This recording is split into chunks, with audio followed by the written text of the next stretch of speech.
যে মাটির উপরে আপনি এত ঘোরাফেরা করেন, এই মাটি আপনাকে এত চাপ দেবে, আপনাকে রেহাই করার মতো আর কেউ থাকবে না।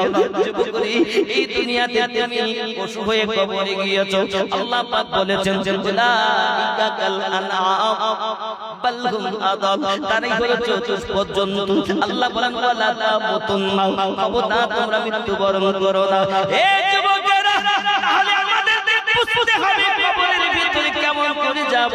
এই বাবাজিরা আমার, এখন এই কালা এবং অন্ধ ফেরেশতা আল্লাহ পাকের পক্ষ থেকে যখন আপনারা আমাকে আপনার আঘাত করার জন্য আসবে, যুবকরে কবরের মাটি চাপ দিবে গো আমার দয়ার রাসূল। একদিন সাহাবায়ে কেরাম রিদওয়ানুল্লাহি তাআলা আলাইহিম আজমাইনের মাঝে রাসূলে পাক আমার হাত দুটিকে নিয়ে এমনি করে আঙ্গুলের ভিতরে আঙ্গুল ভরে বলছেন, এমন করে পাশলির ভিতরে পাশলি ঢুকে যাবে, মাটি আল্লাহ চাপ দেবে। এই যুবকেরাও বুঝবে দুনিয়াতে কি করে আসলাম, আব্বাজি আমার এমনি করে আপনাকে আযাব দেওয়া হবে।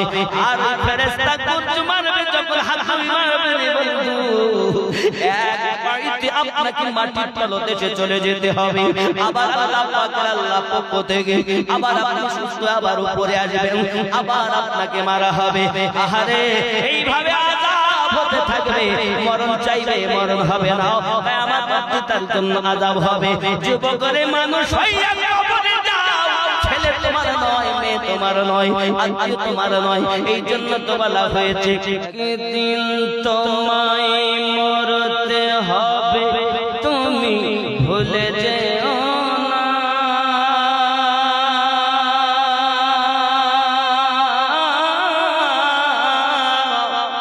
হবে মাটির বিছানা গো তোমার আসল ঠিকানা।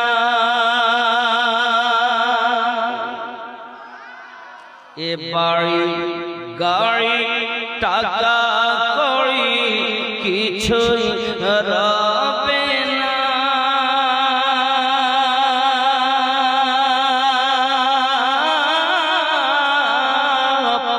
হবে মাটির বিছানা গো তোমার আসল ঠিকানা।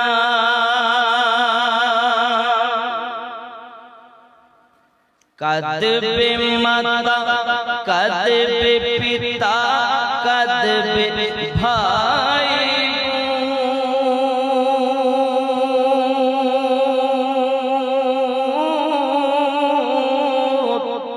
পাশে এসে কাঁদবে কত আত্মীয় স্বজন, করবে দোয়া খোদার কাছে, করবে দোয়া খোদার কাছে মুমিন মুমিনা।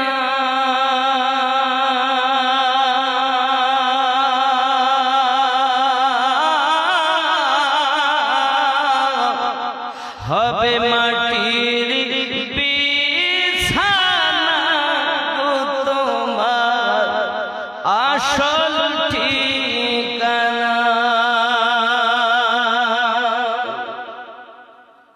আপন জনের কান্না যত সবই শুনতে পাবে,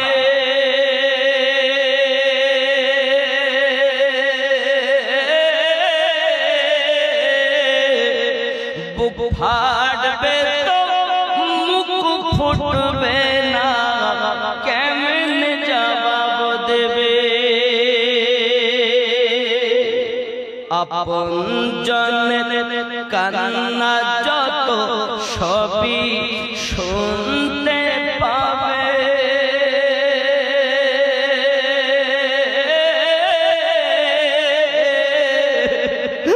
বুক ফাটবে তো মুখ ফুটবে না, কেমনে জবাব দেবে। কি করে বুঝাবে তুমি দেহের বেদনা,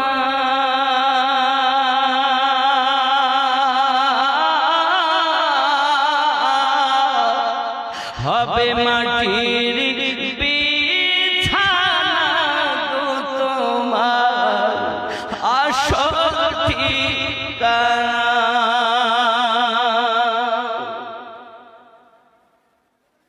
এসেছিলে যখন তুমি এই না সাধের ভবে,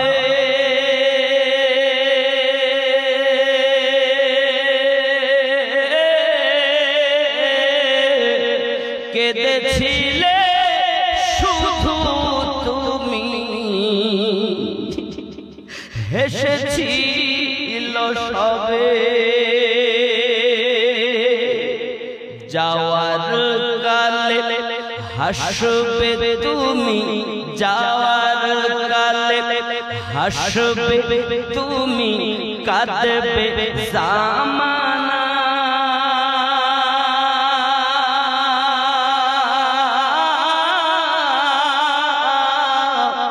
হবে মাটির বিছানা গো তোমার আসল ঠিকানা। এমন জীবন মরা করিব গঠন, মরণে হাসিব আমি, কাঁদিবে ভুবন। পারবেন তো গঠন করতে না? হই হই হই হই। আব্বাজি আমার কদমে হাত রেখে বলি, নামাজি প্রিয় রাসূল সাল্লাল্লাহু আলাইহি ওয়াসাল্লাম বলেন, কত সুন্দর করে আমার রাসূল পাক সাহেবের আওলাদ নূরে মুজাসসাম নবী, উম্মতের কান্ডারি নবী, উম্মতের দরদি নবী আমার বারবার আমাদের জন্য কান্না করেছেন বাবা। এমনি শুধু তাই নয়, আমার আপনার নবী সাল্লাল্লাহু আলাইহি ওয়াসাল্লাম সাহাবায়ে কিরাম রিদওয়ানুল্লাহি তাআলা আলাইহিম আজমাইন সহ রাস্তা দিয়ে চলে যাচ্ছেন, হঠাৎ করে প্রিয় নবী আমার দাঁড়িয়ে গেলেন। সাহাবী রাসূল বলেন, হুজুর ফিদাকা বিউম্মিহি ইয়া রাসূলুল্লাহ, হুজুর দয়া করে বলবেন কেন দাঁড়িয়ে গেলেন? আপনার আমার নবী বলেন, জলদি করে খেজুরের ডাল ভেঙে নিয়ে এসো। খেজুরের ডাল ভেঙে আনা হলো, প্রিয় রাসূল হুকুম দিলেন, খেজুরের ডালটাকে ভাঙা হলো আর কবরে আপনার কিনা পুঁতে দেওয়া হলো। আল্লাহর হাবিব সাল্লাল্লাহু আলাইহি ওয়াসাল্লাম বলেন, ওগো সাহাবী রাসূল, আপনারা কি জানেন নাকি এই ব্যক্তির কবরে আযাব হয়? তাই আমি রাসূল বলতেছি, তাদের কবরে এই খেজুরের ডাল যদি পোতা হয়, যত সময় এই খেজুরের ডাল তার রঙে থাকবে, তত সময় আযাব কম হয়ে যাবে।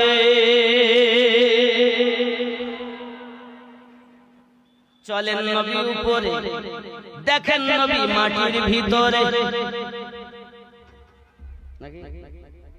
তবুও পাপ বেশি তারা করিনি। ছোট পাপটা হলো কি, একজন পাপ করেছে, পেশাব করতো, পেশাবের ছিটা থেকে নিজেকে বাঁচাতো না। এ যুবক তুমি বলো, নবী আমার কিছুই জানেন না। আর আমরা দেখতে পাই প্রিয় রাসূল সাল্লাল্লাহু আলাইহি ওয়াসাল্লাম কোন জিনিস তার কাছে কোনো লুকাই থাকলো না। আকাশের খবর নবী দেন, জমিনের খবর নবী দেন, জমিনের তলার খবর নবী দেন।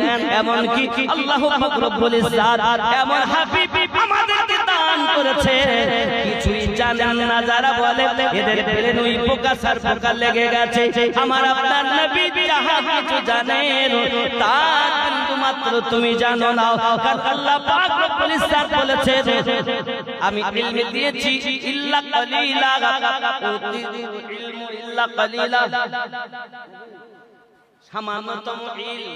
হে বাবাজি, 100 ভাগ জ্ঞানে 99 ভাগ জ্ঞান আল্লাহ পাক রেখে দিয়েছেন, 1 ভাগ জ্ঞান পৃথিবীর মানুষকে দিয়েছেন। তাই যদি মেশিন বানাতে পারে, হেলিকপ্টার বানাতে পারে, রকেট বানাতে পারে, কম্পিউটার বানাতে পারে, এই যুবকেরা আমার 1 ভাগ জ্ঞান যদি 850 কোটি মানুষের ভাগে হয়, 1 ভাগ 850 কোটি।